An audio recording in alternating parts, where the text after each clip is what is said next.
Mr. Deputy Chairman. First of all, can I welcome the fact that in the bill the safeguards for Northern Ireland in clauses 42 and 43 safeguarding Northern Ireland's position within the internal market and on fettered access in that internal market, and also part of the customs union, has been maintained. I'm not grateful to the Lords that they haven't removed it. I think it would have been a scandal if they had decided to abandon Northern Ireland that way, though I would say to the Minister it is important that if those clauses are still there to safeguard Northern Ireland's position within the UK market on fettered access, and also to maintain Northern Ireland's position within the UK customs territory, therefore ensuring that there shouldn't be barriers to trade in the form of tariffs, etc., then the means to deliver that must be in place, because it is still under threat, regardless of the agreement that was reached in the Joint Committee, because some of these issues are under review. There are some businesses in Northern Ireland which will still be subject to EU tariffs, and therefore there is a tariff barrier between Northern Ireland and GB. So it's important that there is the means of safeguarding and delivering on the commitments which are made in the bill. What I am surprised, though, is that the government has accepted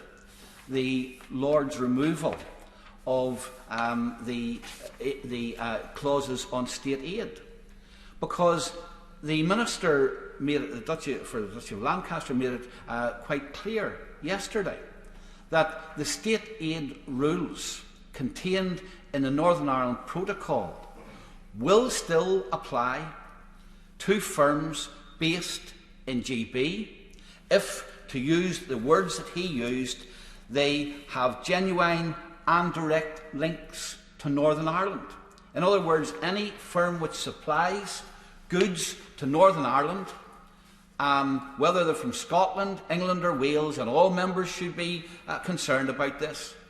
if it is deemed that any support to those firms falls foul of EU state aid rules, then Brussels can challenge it,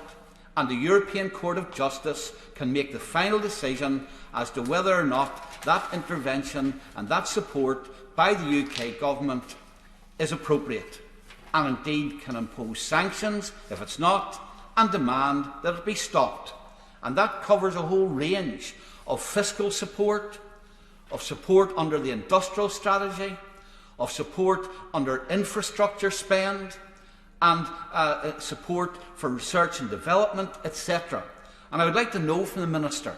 how he intends to safeguard UK sovereignty in that particular case, now that he has accepted that the Lord's amendments to have those clauses removed is appropriate. So, from Northern Ireland's point of view, I think that whilst we have some of the agreements through the Joint Committee, nevertheless there are still, and some of the protocol has been blunted, nevertheless there are still significant intrusions in Northern Ireland. We have got to see how in practice some of the agreements which were announced yesterday will be applied, but the Minister has to deal with the issue that the EU still has a substantial foot in the door through the Northern Ireland Protocol, and indeed he has opened that door wider by accepting the Lord's amendments.